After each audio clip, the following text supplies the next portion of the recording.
തൊഴിലാളിയുടെ സമ്പൂർണ്ണ ക്ഷേമം ഉറപ്പാക്കി യുഎഇയിൽ തൊഴിൽ നിയമ ഭേദഗതി നിലവിൽ വന്നു. തൊഴിൽ വിപണിയിലെ മത്സരക്ഷമതയും കാര്യക്ഷമതയും സുതാര്യതയും ഉറപ്പുവരുത്തുന്നതിനൊപ്പം തന്നെ തൊഴിലാളിയുടെ അവകാശങ്ങൾ സംരക്ഷിക്കാൻ ലക്ഷ്യമിട്ടാണ് പുതിയ നിയമ ഭേദഗതി. നിയമം ലംഘിച്ചാൽ 10 ലക്ഷം ദിർഹം വരെ പിഴ ലഭിക്കും.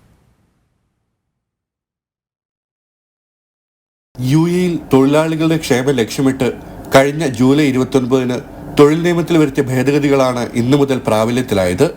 ഇതോടെ ജീവനക്കാർക്ക് സൗജന്യ താമസവും ആരോഗ്യ പരിരക്ഷയും ഇൻഷുറൻസും നൽകേണ്ടത് കമ്പനിയുടെ ഉത്തരവാദിത്തമായി.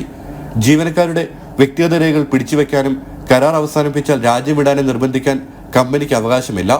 തൊഴിലാളി രാജിവെച്ചാലും 2 വർഷം വരെ ഫയൽ സൂക്ഷിക്കണമെന്നും നിബന്ധനയുണ്ട്. ജോലി മെച്ചപ്പെടുത്തുന്നതുമായി ബന്ധപ്പെട്ട പരിശീലനങ്ങൾ കമ്പനി നൽകണം. ജോലിസ്ഥലത്ത് സുരക്ഷാ ഉപകരണങ്ങളും കമ്പനിയാണ് നൽകേണ്ടത്. ആരോഗ്യകരമായ താമസ തൊഴിൽ അന്തരീക്ഷം ഉണ്ടാകണം. കരാർ കാലാവധി കഴിഞ്ഞു പോകുന്നവർക്ക് എക്സ്പീരിയൻസ് സർട്ടിഫിക്കറ്റ് നൽകണം.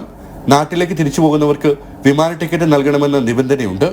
ജോലിക്ക് ചേരുന്നതിന് മുൻപ് തന്നെ തൊഴിൽ കരാർ ഉണ്ടാക്കണമെന്നും ഇരുവരുടെ ഉത്തരവാദിത്തങ്ങളും ബാധ്യതകളും അതിൽ രേഖപ്പെടുത്തണമെന്നും നിർദ്ദേശമുണ്ട്. തൊഴിൽ കരാറിന് മന്ത്രാലയത്തിന് അംഗീകാരം നേടണം. തൊഴിൽ തർക്ക പരാതിയുള്ളവർ 884 എന്ന നമ്പറിൽ ബന്ധപ്പെടണമെന്നും മന്ത്രാലയം നിർദ്ദേശിച്ചു. നിയമലംഘനങ്ങൾ കണ്ടെത്തിയാൽ തൊഴിലുടമയ്ക്ക് 1 ലക്ഷം മുതൽ 10 ലക്ഷം ദിർഹം വരെ പിഴ ചുമത്താം. അതോടൊപ്പം വ്യാജ സ്വദേശി നിയമനം ഉൾപ്പെടെ നിയമന തട്ടിപ്പ് നടത്തിയാൽ ക്രിമിനൽ വകുപ്പ് പ്രകാരം നടപടി സ്വീകരിക്കും. ജനം, ദുബായ്.